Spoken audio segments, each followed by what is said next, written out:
Your Honors, may it please the Court. Morgan Weinstein on behalf of the appellant, and could I reserve 5 minutes, please? Yes, sir.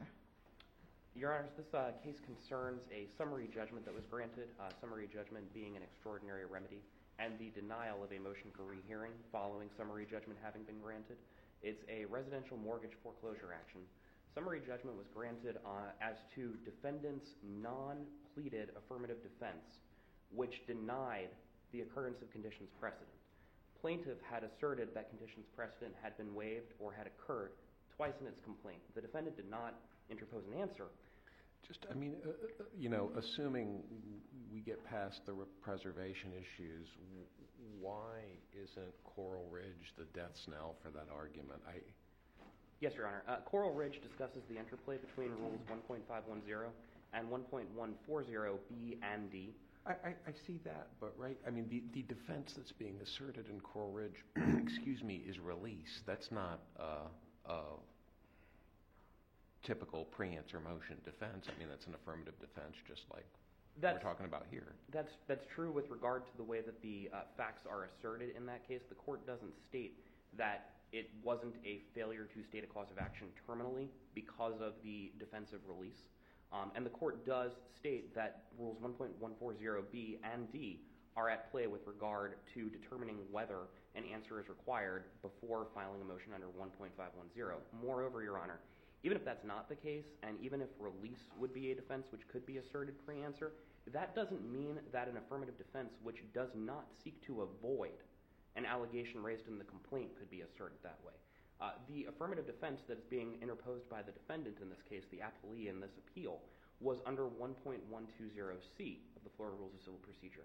The plaintiff had pleaded that those events had occurred, that those conditions had occurred, and pursuant to 1.120C, that's all that's required of the plaintiff until the defendant interposes an answer which specifically and particularly denies the occurrence of those events. That didn't happen in this case. Didn't the motion for summary judgment state with particularity that you had not established that condition precedent?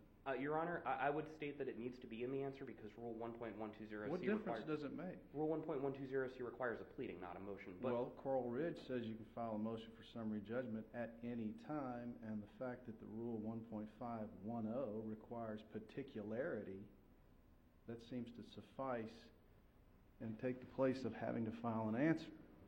So clearly in the amended motion to dismiss, they address the failure to comply with the condition precedent.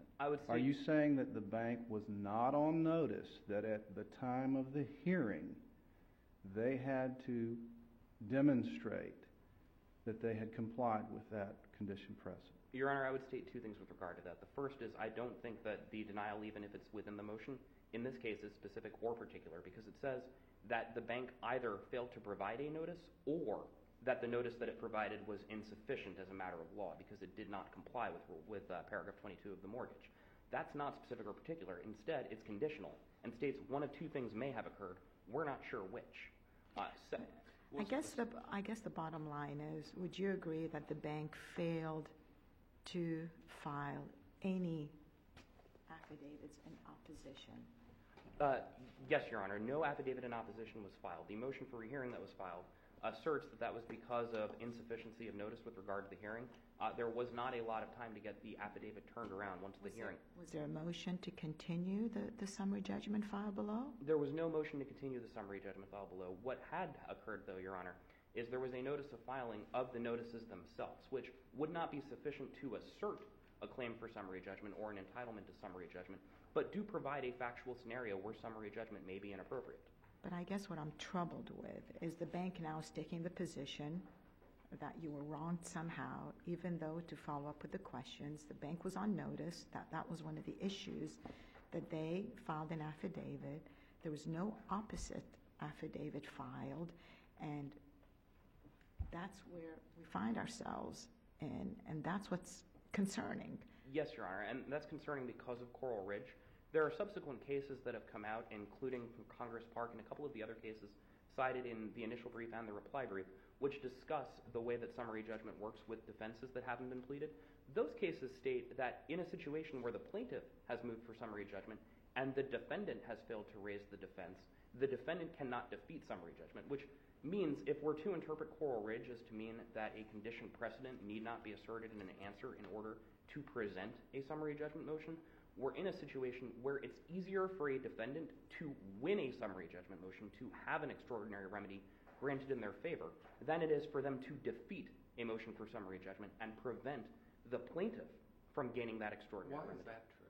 Because, Your Honor, the cases that discuss the way that summary judgment works in terms of the affirmative defense, when the plaintiff has moved for summary judgment, all state that an affidavit is insufficient, that a motion is insufficient, that the answer has to be pleaded first before you can raise the argument in the affidavit.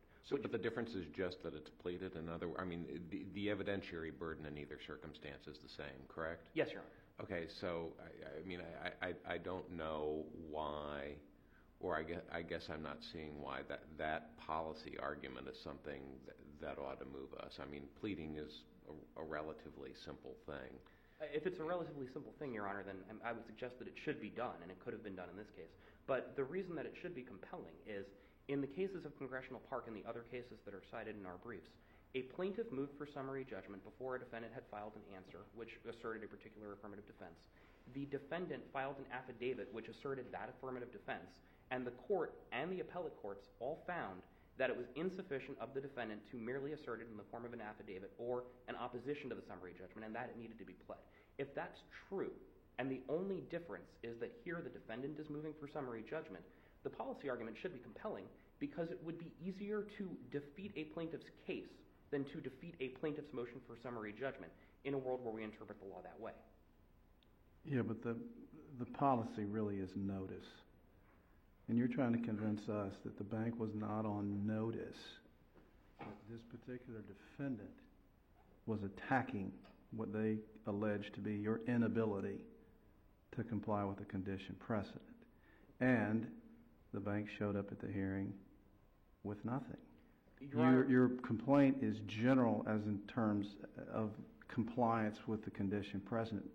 Most foreclosure complaints alleged that a notice of default was served upon the borrower. I'm not saying you had to, but most complaints do allege that. You didn't do that here. You simply made a general allegation that you'd comply with all conditions precedent. Then we have a very specific motion addressing paragraph 22. But your argument is that's not sufficient to put the bank on notice that they need to come to this summary judgment with something. Your Honor, respectfully, I don't think that from my understanding, the issue is not notice. The issue is, did they plead it because the pleading is required by the rules.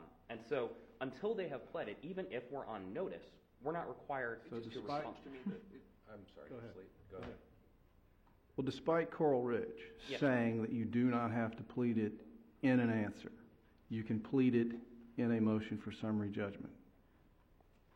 Your Honor, Accurate Metal says that you have to plead it, and we cite that case. And Accurate Metal Finishing Court versus Carmel states that an affidavit is insufficient, and that has to be raised. What's the jurisdiction of that decision? That's the Florida 3rd District Court of Appeals in 1971. Does it reference Coral Ridge or attempt to harmonize itself with it? That decision was prior to Coral Ridge and harmonizes with the subsequent decisions, which all state that the affidavit is insufficient in terms of summary. I guess the question I've got is we've got a Supreme Court decision that interprets the rule. I'm not sure I see the 1.140 argument here, because if you read the decision, what it says is the requirement in Rule 1.140B that every defense in law or fact be asserted in the responsive pleading is qualified by the caveat if one is required. Yes, Your Honor. When a suit is disposed of, as here, by summary judgment, there is no requirement that a responsive pleading be filed. I mean, it just doesn't seem to me at all ambiguous what the court is saying there. Prior to that, Your Honor, the court references 1.140B and states and discusses motions that may be made by motion prior to the filing of the responsive pleading. My interpretation of that and my reading of that case is that if you have a 1.510 motion for summary judgment prior to the filing of an answer, it can raise a motion that could be raised under Rule 1.140 prior to the filing of a pleading. I also don't think that Coral Ridge imagines a situation in which a defendant may be able to raise a motion for summary judgment premised on a denial of an allegation raised in the complaint. These are avoidances of allegations raised in the complaint and not denials of same that are being dealt with in cases Is like... release an avoidance of Yes, the Your Honor. allegations? And that's what Coral Ridge dealt with? Yes, Your Honor. And this case deals with the denial of an allegation in the complaint. It's not an avoidance of the complaint. It doesn't state, even if all the facts in the complaint are true, we can still win because we have this other argument, we have this other position, which avoids the complaint. Instead, this says the allegations in the complaint are not true. That is by its very nature a factual issue to begin with. But secondly, it would require the denial of that allegation in the complaint. All that we have in this case is a complaint which states, here are the allegations that we're stating are true, and a motion which states you haven't proven your allegations. But we don't have a denial of those allegations upon which the motion may hang itself. So it's not a defense to begin with. It's called a defense even though it's premised on a denial of the complaint allegations that needs to be specific and particular. In this case, we don't have a denial at all, and if we do have a denial based on the motion, it's not specific or particular because it doesn't state that the notice wasn't sent. Instead, it states that the notice wasn't sent, or in the event that it was sent, it didn't include what it needed to include. And the affidavit is likewise conditional. How about the issue regarding the verification of the complaint? You've raised that issue about whether or not the complaint that your bank filed was in fact verified. I'm sorry, Your Honor? Because one of the things that you've indicated, that you had a verified complaint, Yes, and Your that should Honor. be sufficient to counteract the summary judgment, that somehow raises issues of fact. Yes, Your Honor. I want you just take a minute and to explain your position, because I'm troubled with the argument that you've made, given the verification language of this for this complaint that was filed. Your Honor, the verification language in this complaint complies with what was Rule 1.110, subsection B, at the time of the Florida Rules of Civil Procedure, and our argument is not that that verification would be sufficient for the plaintiff to sustain a motion for summary judgment, but rather that it at least raises the factual issue of whether the plaintiff's allegations are true, especially in light of the fact of the subsequent notice of filing of both of the letters that are at issue in this action. Regardless of whether or not those letters had an affidavit attached to them at the time of filing, there's a verification of a complaint which says that conditions precedent were complied with and or waived. There's a subsequent filing of a notice which includes both letters, which would form the basis of that condition precedent. So we think that that's sufficient at least to defeat the motion for summary judgment. And this, again, goes back to the point that contested motions for summary judgment really shouldn't usually be granted, and that's Hole v. Talcott, and that's been Florida Supreme Court law since the 1960s. The nature of the dispute in this case is whether that condition precedent had occurred or been waived. There's a notice of filing of the actual letter before the motion for summary judgment is heard. But you didn't file an affidavit authenticating it before the motion. That's correct, Your Honor. We did before the motion for rehearing, and we cite Juba in our brief as well. But in the motion for rehearing, you can't deny that the affidavits you filed on rehearing contain information that the bank had possession of prior to even filing suit. I'm sorry, Your Honor? The affidavits that you filed you can't go in support after of the your fact. motion for rehearing is based on information the bank already had prior to filing foreclosure. Yes, Your Honor, and So you should have filed it and opposed the motion initially. the argument there would simply be that we should have sought a continuance of the motion for summary judgment, I would imagine. And we did file the notice of filing and state at the hearing we have this notice of filing. The court could have continued it at that point. The court chose not to, and we think that was error. Well, do you have a motion to continue in the record? We do not, Your Honor. See, Okay. that's the problem. That's a problem. You're coming in now, and this is to follow up Judge Sleet's question, where everything was going on. The bank is on notice that this is how it's going to proceed. The bank, quite frankly, sat on their hands, did not do anything until the court granted the motion. Suddenly, they woke up, oh dear, we've got to do something about it. File a motion for rehearing, file the appropriate affidavits, file all of that, and now you're coming in and saying, that was wrong. The court should have considered all that. Where, to follow up with Judge Sleet, all that information you had prior to the summary judgment. How do you get around that? We get around that. Well, first of all, Your Honor, I would point out that we can get around that because summary judgment was only granted as to one of the defendants in this case. So there's a factual issue remaining as to whether the other defendant received the notice. That's not an issue on appeal. Yes, it is, Your Well, Honor. the other defendant, from my understanding on the record, that was denied, correct? You're only dealing with that one in this case? Yes, Your Honor, but the All right. denial of the other defendant's motion is important for this appeal because paragraph 15 of the mortgage provides that notice to one of the defendants is notice to all of the defendants, which means that if there's a factual issue remaining that that defendant received notice, there's a factual issue remaining that the appellee received notice as well. Well, that's interesting too, but isn't the affidavit indicated that she was not even a party to this? That she was not a party to the mortgage? Yes? If she was not a party to the mortgage, she wouldn't have been entitled to a notice anyway. I understand. These are all arguments the bank could have done at the beginning or at the motion or at the thing, and this is what's troublesome, is that now you're making all of these arguments after the fact, and that's what's concerning me. Yeah, I guess what is your best case for the proposition that you can fix what is essentially a preservation failure by way of motion for rehearing? That would be Juba versus Milcius, Your Honor, and that's 59 Southern I'm 3rd. sorry, what was that? What was that? Juba versus Milcius. The problem with Juba is, as I read it, unless I've got it wrong, it was a per curiam affirmance. The only opinion in the case was a dissent by Judge Shepard.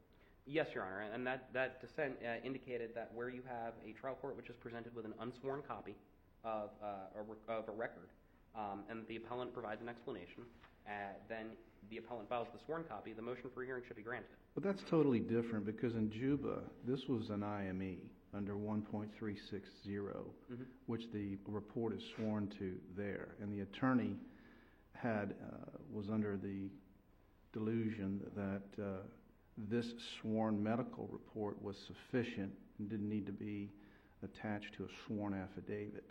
That's totally different than what your argument or lack of argument was for rehearing. Yeah, our argument, Your Honor, and I think it's different factually, but I think that it falls under the same legal precept, which is when there's an explanation of why the sworn copy was not filed beforehand, you should be granted a motion for hearing when it's specific to a motion for summary judgment, because summary judgment should not be granted in most cases. Yeah, that again goes back but to the argument in Juba was based on there was a sworn report. You didn't have anything sworn to before you submitted the affidavit. I may be remembering Juba incorrectly then, Your Honor. My recollection of Juba is there was a sworn report after the order was entered, and that there was an unsworn report prior to the report being entered. And that's the situation that we find ourselves with. No, Rule .360 requires the physician to swear the report. Yes. That's totally different. And you're actually into your rebuttal time if you'd like to reserve that, okay? Yes, Your Honor. Thank you, sir. All right, counsel?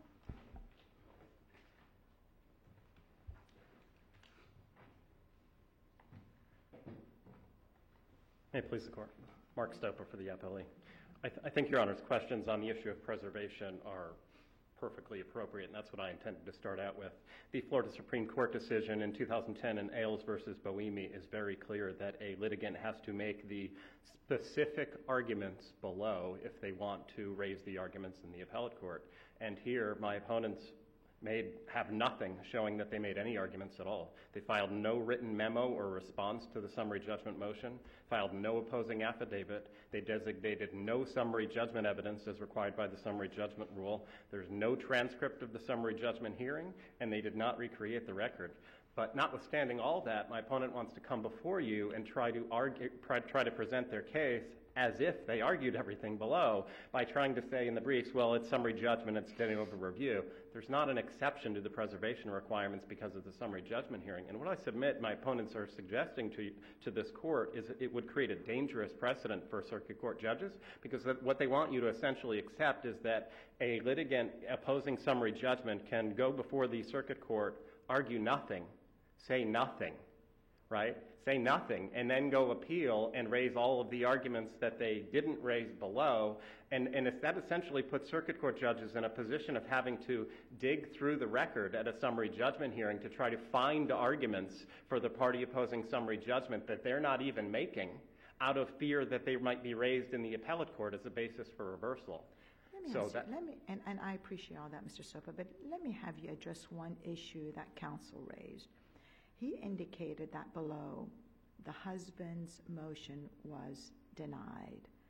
And if in the actual document it indicates that notice to one is notice to all, His argument is that that should be sufficient to defeat that there was an issue of fact, and therefore that's problematic on the face of the order itself. I want you to take a moment to address that. Okay, sure, Judge. First, I don't think that issue is preserved at all. Okay. Second, I don't think that is an issue before the court that's been raised in the briefs before this court at all.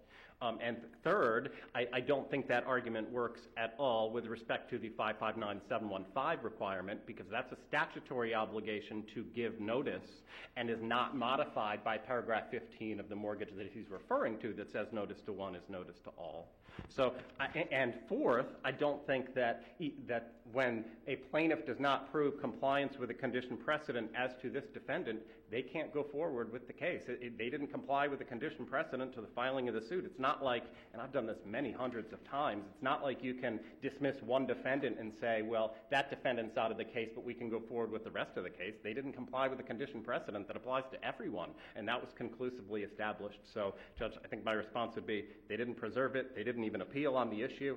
It's a non-starter argument with respect to 559 because there had to be notice to both, and that so I don't see that issue going anywhere for them at all.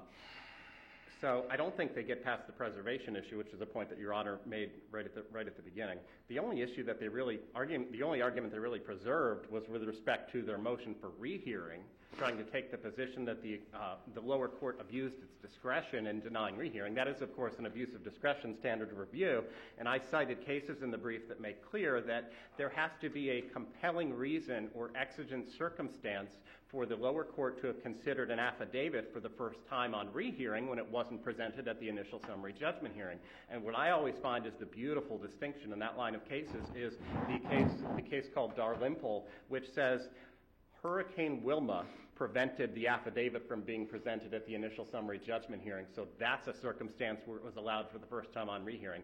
That's the type of compelling reason or exigent circumstance to consider an affidavit for the first time on rehearing. And the other cases like Best and Lenertz, where there is nothing like that, it's certainly not an abuse of discretion to not consider an affidavit presented for the first time on rehearing. Even when I presented that argument in the answer brief, my opponent presented nothing in the reply trying to show, well, here's our compelling reason, or here's our exigent circumstance, or here's our really good explanation tantamount to Hurricane Wilma for why we didn't present this the first time. Just nothing. So, Judge, Judge, because on the last oral argument I had before you, I encouraged the court to write an opinion on 559715, and you looked at me and you said, I think what Judge Wallace is trying to tell you is that this is not the right case to write a written opinion. That's exactly the same thing here. This is not the right case to write in a written opinion, even though I would love for you to look at this and say, you know what, 559 applies and write something like that. I think I'm going to get an opinion on it eventually, but this is just not the right case for it because they didn't preserve any of these issues. I think the court's questions about Coral Ridge are precisely on point. My opponent tries to, as I listen to the argument, tries to make a distinction between, that you can move for summary judgment at any time before an answer if it's a defense like release, and I certainly agree that release was an affirmative defense in that Coral Ridge case, but that you shouldn't, based on a condition precedent, there's no legal authority to support that purported distinction, and to me the purported distinction doesn't make sense. Why, if the Florida Supreme Court says you can move for summary judgment at any time, even based on something that would be an affirmative defense that you'd have to plead an answer even before filing the answer, why would the rule be different for denying a condition precedent, which would typically be in an answer just like an affirmative defense would? There's no explanation for that, no legal authority for that at all. I submit that the analysis in Coral Ridge is exactly the same as the analysis you should employ in answering that question, and that is Rule 1.510 says a defendant can move for summary judgment at any time. And the comparisons he was trying to make about, when a plaintiff moves for summary judgment and how it's different, and that's just not the point. It's not the standard. And I thought it was telling that the brief even tried to argue that the Florida Supreme Court case in Coral Ridge was void against public policy. When you're having to resort to an argument to a second district panel that a Florida Supreme Court decision that's been in place for 25 years is void against public policy, I think it's pretty clear that's a non-starter position. To the extent that you do get to, let me address a couple other procedural issues. I don't think they argued that their verified complaint created an issue of fact. I don't think that's before the court, but even if it were, this court issued a decision in Ballinger in 2012, a knowledge and belief verification is not summary judgment evidence, and the 4th District followed that in a case called Lindgren in 2014 in a foreclosure context, that a foreclosure complaint that was verified on knowledge and belief is not summary judgment evidence as a matter of law. I also looked at my record again, and my opponent said that the letters were filed before the summary judgment hearing. The record does not reflect that. Even if they had been, an unauthenticated letter is not summary judgment evidence. The case I cite for that all the time is called Hummel out of this court, Hummel. The holding there was actually to grant cert and rule that the circuit court departed from the essential requirements of law by considering an unauthenticated letter for the first time at a summary judgment hearing.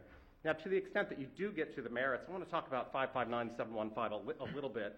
I would ask the court to look, in addition to what I put in the brief, my notice of supplemental authority. We now have, in addition to, I have 45 different circuit court judges who... And we appreciate that, Mr. Silvas. As you know, whether the circuit judges make a certain decision, that perhaps may be interesting, but that's really not...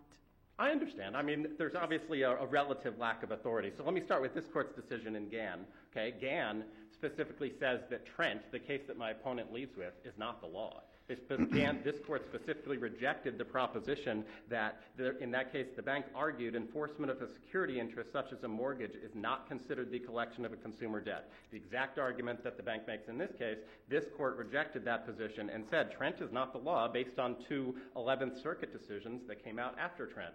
Now, in addition to those 11th Circuit decisions which this court followed, in my supplemental authority, I've shown decisions from the 3rd Circuit, 4th, 6th, and 10th, as well as those 11th. Those are all courts that are one step short of the U.S. Supreme Court. And unlike the cases my opponent cites, which are like one line of dicta from a Middle District of Tampa case that predates those 11th Circuit decisions, those are cases that hold mortgage foreclosure as an action to collect debt. Like you look at that Glazer decision out of the 6th Circuit. It says we hold mortgage foreclosure is debt collection under the FDCPA. And then the decision goes on for pages explaining why that is.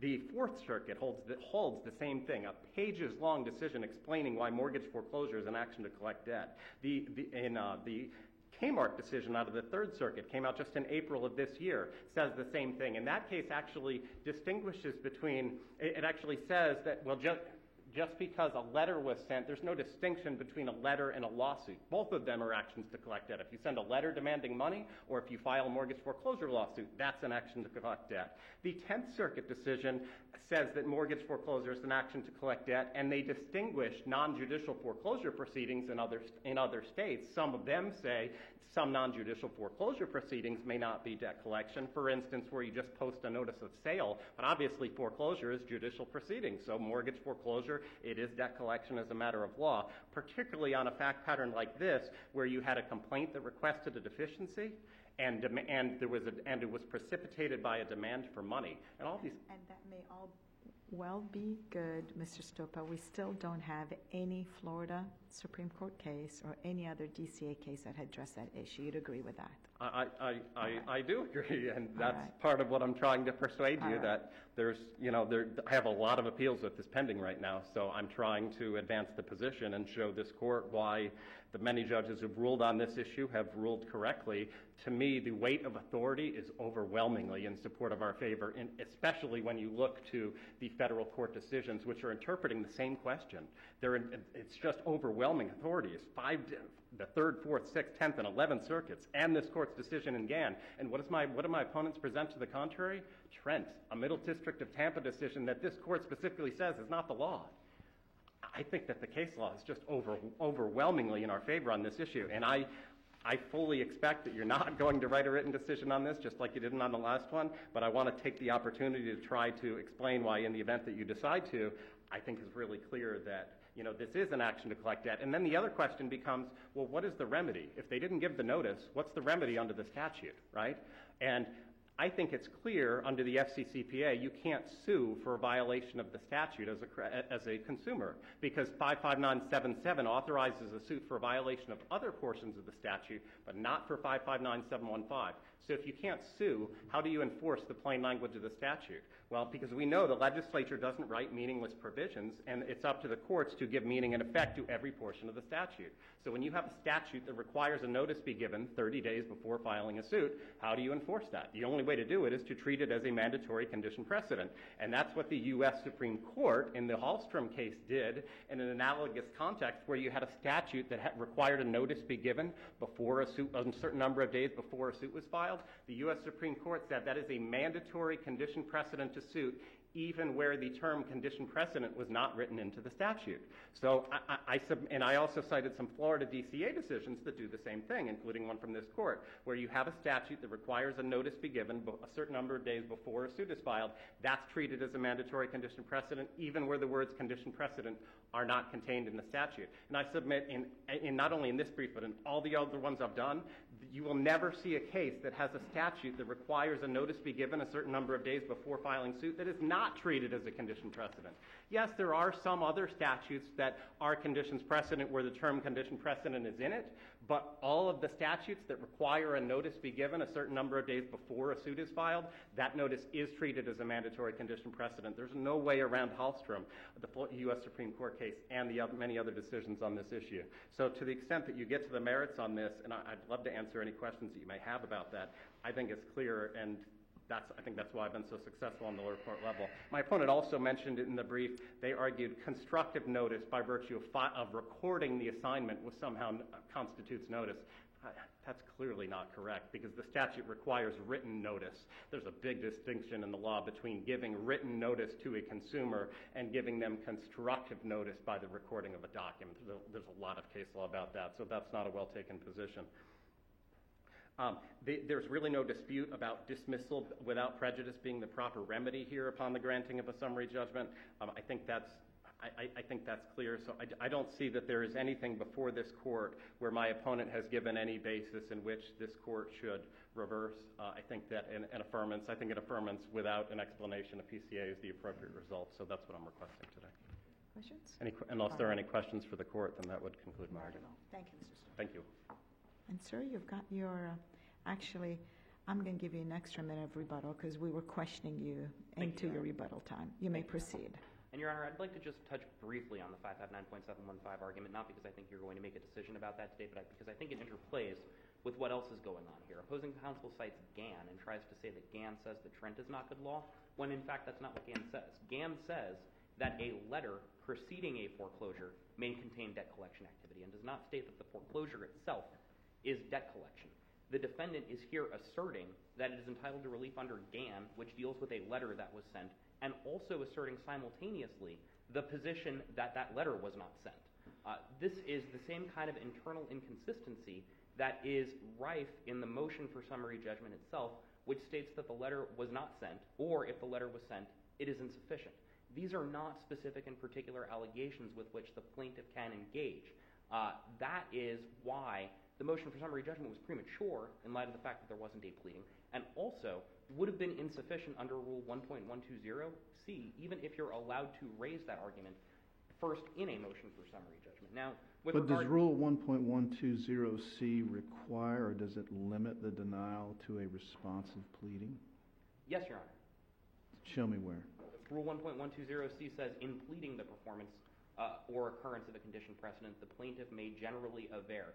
The defendant must raise a denial which is specific and with particularity. And is there a case Yes, Your Honor. that says that 1.120C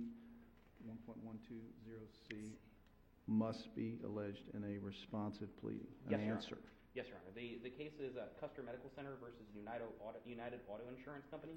That's 62 Southern 3rd 1086. It's a Florida Supreme Court case from 2010. It says that the failure to perform a condition precedent is an affirmative defense, and defendants have the burden of pleading and persuasion. It also says that the burden of proving each element of the affirmative defense, that a notice of acceleration was not sent or fails to comply, rests on the party that asserts the defense. Doesn't that undermine your attempt to distinguish Coral Ridge on the basis that it was a denial? No, Your Honor. Our position would be that it is a denial under 1.120C, but because it is this type of specific denial, which must be raised specifically and with particularity, it also serves as a burden of proof on the defendant and thus qualifies as an affirmative defense. But that doesn't mean that it seeks to avoid allegations in the plaintiff's complaint. And that's the way that the Florida Supreme Court in Custer seems to interpret it, because it says that it's 1.120C denial, which must be raised specifically and with particularity, but also holds that it needs to meet the burdens of an affirmative defense, including pleading and persuasion. Now, if I can turn back to the paragraph 15 analysis, the notice to one is notice to all, that is in the pleadings. We're not required to come to a summary judgment hearing having filed a response. We can take the position that the order is facially invalid because it has a factual impossibility in it, which is that there is an issue of material fact as to whether one defendant received the notice, but there is not an issue of material fact as to whether the other defendant received the notice. That's impossible in a case where notice to one is notice to all. And that is in our briefs, and it makes the order facially invalid. And our argument would be that summary judgment was inappropriate on that ground alone, regardless of any of the analysis under Coral Ridge. Our argument would also be that Accurate Metal and also Turf Express versus Palmer state that you need to plead the affirmative defense. And there's one other case. It's one of the cases that came out after the condition precedent analysis, or after Coral Ridge, and it's American Title Insurance Company versus Carter. That's 670 Southern 2nd, 1115. It's a Florida 50 CA case, Florida from 1996, subsequent to Coral Ridge, which cites Coral Ridge in holding and still holds that the affirmative defense needs to be pleaded. With that, I'd yield the rest of my time, Your Honors. All right. Thank you, sir. Thank you both. Appreciate it. Okay. All right. Then the third case that we have, the court is ready to proceed on, is the Pierre Ludovic Duclos Lassinière versus State of Florida.